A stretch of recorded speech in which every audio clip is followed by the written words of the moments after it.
Good morning and welcome to today's daily reading, and it's October the 3rd, 2023, just in case I go on for years.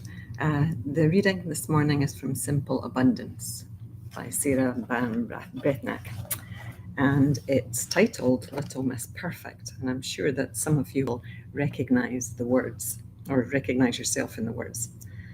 Perfectionism is the voice of the oppressor, the enemy of the people. It will keep you cramped and insane your whole life. And that's a quote from Anne Lamott. The road to hell is paved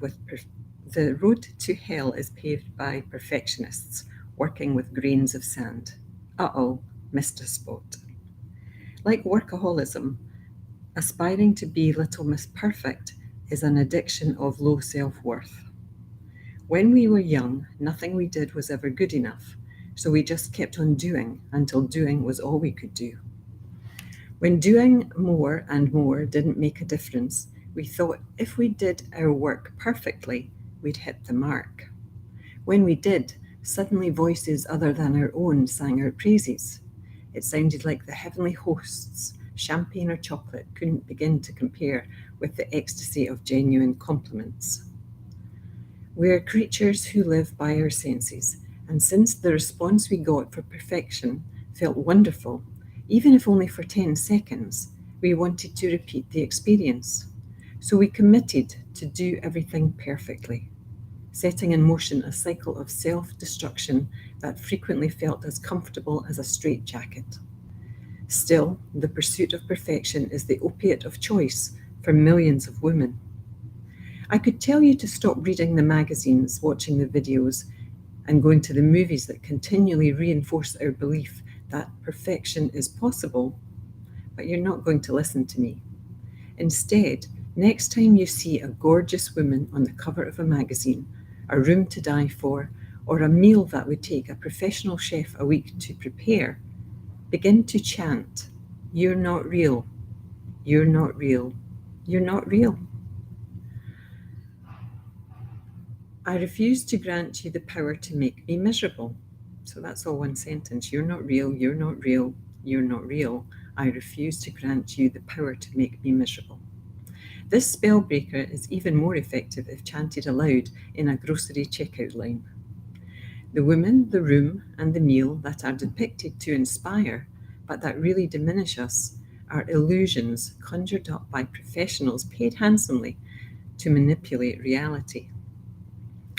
Once a close friend gave me a priceless gift.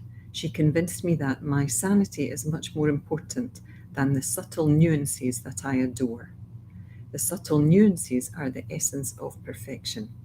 The subtle nuances trigger the "ah" response.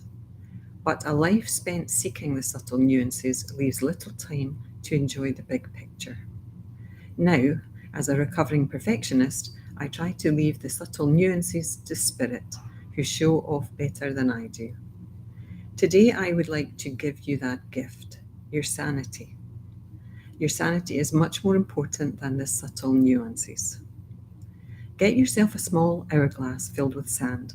Place it prominently where you can see it, in the kitchen or on your desk. Turn it over once a day. Watch how fast the grains of sand flow. Those are the minutes of your life. Live them. Pave with them. Every day it's your call. A point worth pondering: upon completing the universe, the great creator pronounced it very good, not perfect. Well, awesome. A recovering perfectionist, that's me. And I'm sure lots of you, or maybe you're not in recovery yet, but it's, a lot of it comes from when we were children and we maybe grew up in houses that were not big on compliments because, they didn't want us to turn into big-headed, egotistical children. But, parenting has changed a lot now, and maybe it's swung too far in the other direction in my generation, but at some point it might come into balance, and we will give the compliments where the compliments are due, not just because we want to give a compliment. So yes, that was a long reading, so we're almost at the 5 minutes. So not much for me to say this morning, except have a lovely day. Namaste, sending love to you all. Bye now.